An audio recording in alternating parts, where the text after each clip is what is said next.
Bonjour mes amis, ne vous lancez pas dans l'amour n'importe comment. Vous savez, l'amour authentique, c'est quelque chose de merveilleux.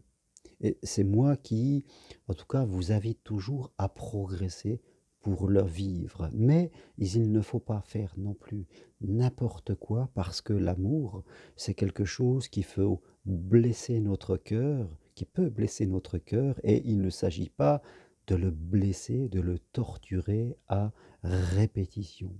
Vous savez bien, mes amis, comme je le dis souvent, à l'intérieur de nous, il y a deux énergies. L'énergie, aller vers l'amour, aller vers mon désir. Et l'autre énergie, éviter ce qu'il peut me faire souffrir. La première, une énergie de désir, la seconde, une énergie de crainte.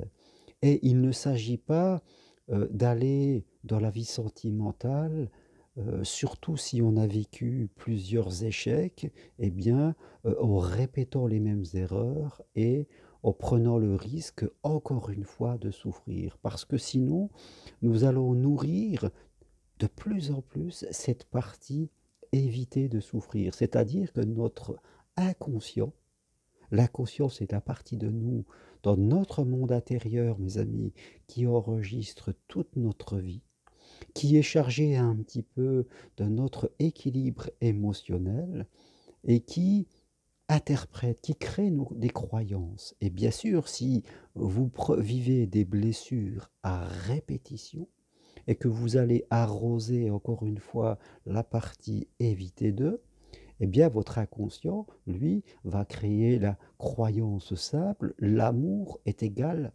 danger. Et forcément, vous allez devenir ambivalent. Vous savez, être ambivalent, c'est-à-dire être, c'est le ni oui ni non. J'y vais pas.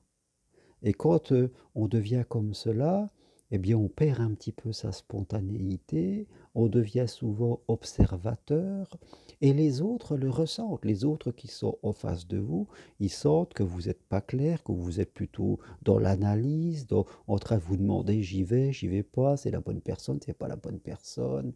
Et on a perdu cette spontanéité nécessaire à la synchronisation amoureuse. Et forcément, on prend de grands risques de se mettre encore dans une situation d'échec.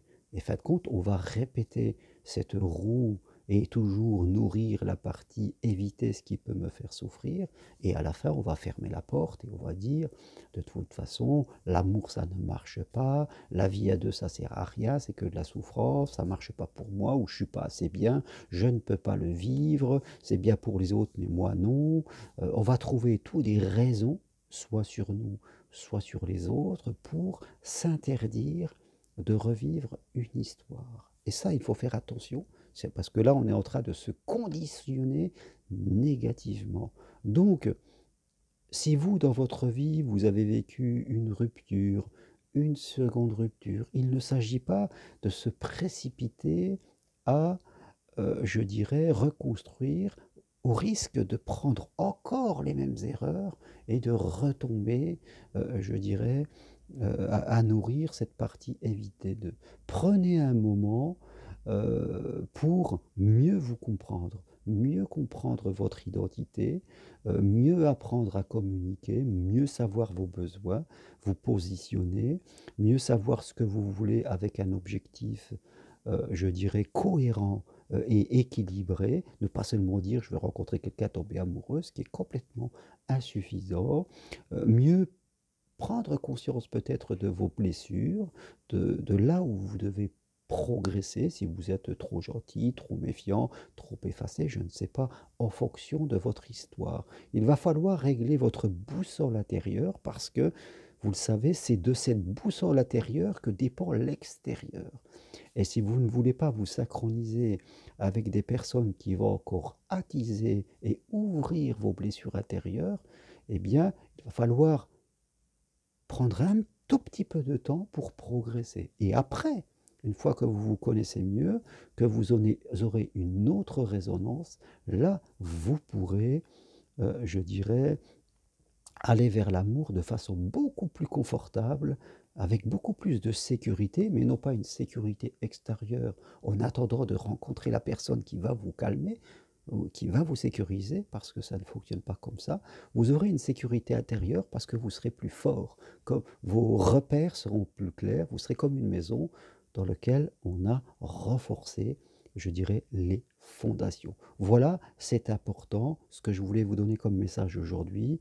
Voilà, ne vous enfermez pas dans votre célibat, que vous soyez veuf, divorcé ou célibataire depuis longtemps. Surtout, faites attention, demandez-vous où est-ce que j'en suis, moi, entre ma partie éviter de et aller vers. Est-ce que je suis en résistance? Est-ce que j'ai peur de mon désir? Est-ce que je me raconte des histoires à moi pour faire que je n'aille pas dans l'amour? Est-ce que je suis tout le temps dans le travail, comme ça je n'y pense pas? Voilà, regardez-vous objectivement, avec conscience, parce que être en conscience, c'est savoir s'observer, je dis, et de se, non pas de se juger, mais de regarder un peu comment on fonctionne et décider de progresser pour retourner. On n'est pas en psychanalyse, c'est pas un truc qui dure très longtemps, c'est un accompagnement qui peut durer 3 4 rendez-vous, mais c'est un petit investissement que vous allez faire sur vous pour après, avec confort et sécurité, retourner dans l'amour. Voilà ce que je veux partager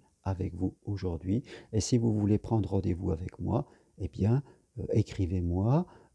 Rendez-vous possible à distance par Skype, WhatsApp, téléphone. Il y a toutes les infos sur le texte qui accompagne cette vidéo ou sur mon site germainrocari.com. Et n'oubliez pas que je propose des marches sur le chemin de Compostelle pour vous permettre de parler d'amour et autant changer d'environnement, et que je forme individuellement, c'est important pour moi, toute personne qui veut faire un métier de la relation d'aide, comme psychopraticien ou coach.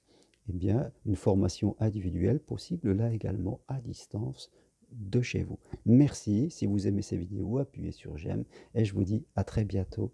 Au revoir.